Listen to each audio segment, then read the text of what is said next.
Hey Mike, got your second board all done. All we gotta do is now is assemble everything, the board into the box and all that.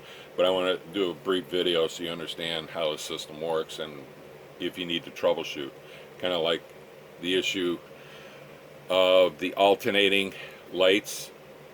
You know, you had a weird pattern.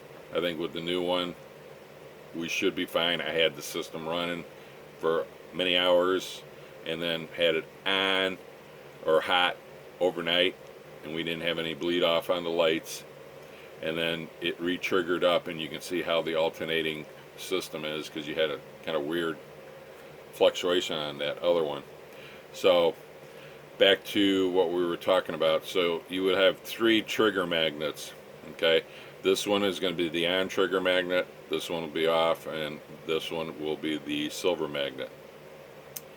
So basically the silver magnet is the standby. So after you hit the green, turns the system on, the timer system will take over, it'll shut the unit off, and then you can, when you hit or go past the silver magnet, that will re-trigger the system to go back on, and that's done by that relay on the ground side. So I'll show you in a few minutes here.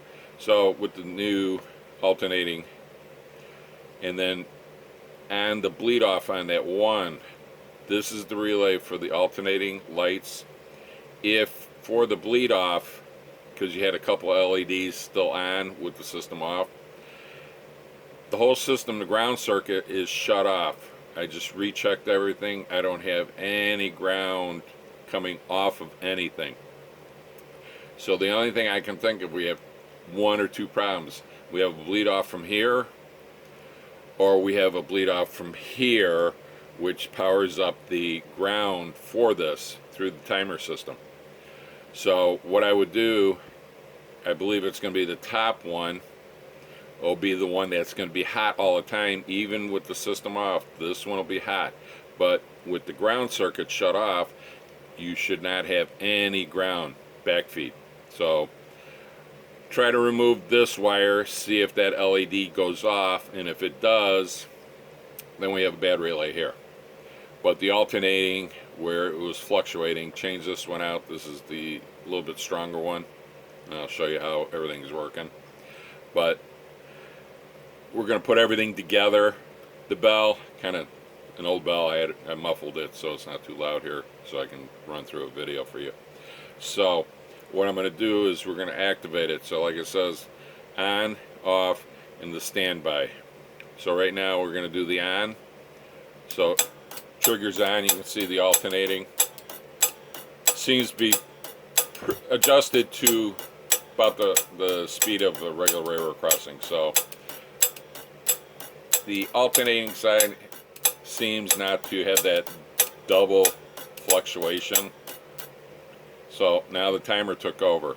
So now if he's before the silver magnet, and so that's what I was saying, put the silver one closer to the road, or if not, have a stake by the silver so the engineer knows he can't cross that stake, so he knows where it's at, so he can re-trigger the system. So once you hit the silver magnet, it'll send the ground to this relay here, and that will turn the system back on.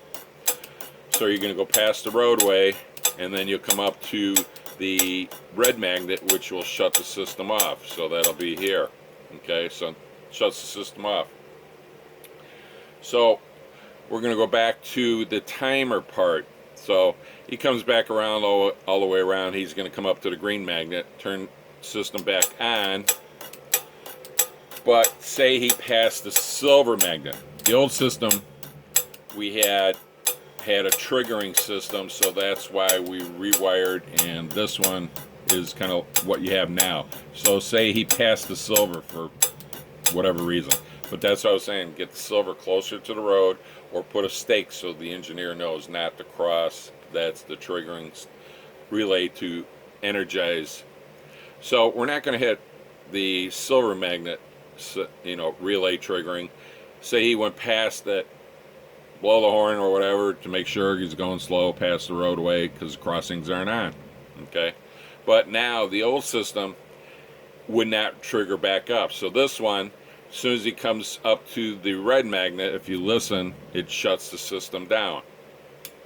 Okay, if you hear the click, it shuts the system down. So now he's coming back all the way around, back to the green magnet, turn it back on now. So now he's going to hit the green magnet, turns the system back on. So a critical point for any of the standby system that you want to have trigger. So when you energize the green magnet, turns the railroad crossing on, but he wants to stop before the roadway or pathway. That's what this system is, just like it shut off now. Critical where to put that silver magnet so he can re-trigger the system on. So once he fires back up, he's going to hit the silver magnet to trigger it on. Crossings go back on automatically. He'll cross the pathway and all the way, reach up to the red magnet, and it'll shut the system back down again. So like it says, I ran it for most of the day yesterday. Overnight I left it on. Didn't get no bleed off on any of the LEDs, and the alternating seems to be working a lot better with the stronger relay system. So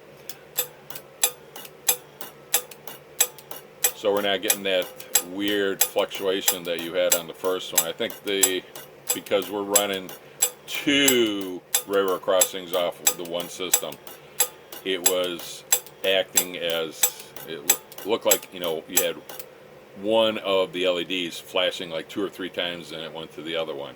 So back to off, hear the click, and then you come back on. So seems to hold up. I think it's probably because, like it says, we're running basically 4 LEDs, so it might have drawn too much amperage. Didn't have the other relay. Like it says, if you can send that one back, I want to test it on the dual system to see, and then silver magnet, turn it back on, and then the red magnet, shut it off.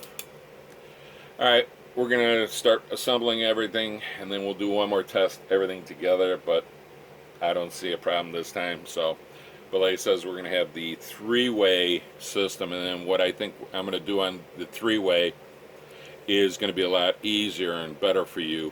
We're going to add some more terminal strips here, so you actually will have all the grounds will be on one strip for the all the ground circuits for all the magnets, but the signal in are going to have their own triggering point.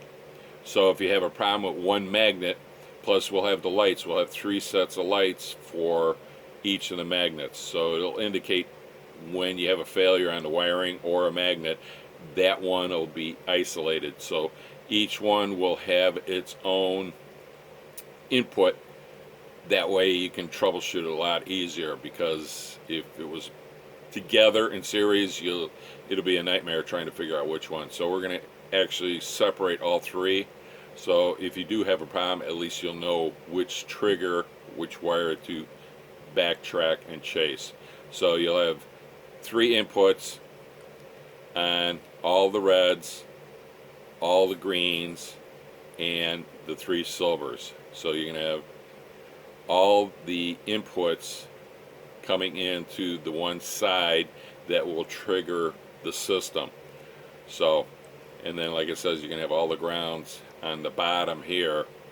That'll be the grounds to send to the magnets, and then the magnet, once it triggers, sends the grounds this way. We went with grounds because the longer wire, ground, as soon as you energize a relay or anything, it triggers right away, versus trying to send 12 volts through a wire.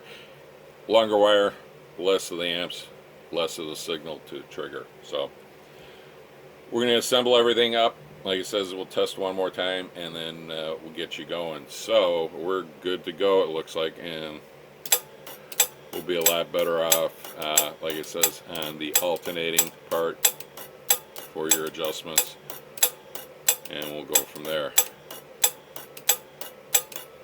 This is Bart with Mad Dogs Trains. Thank you.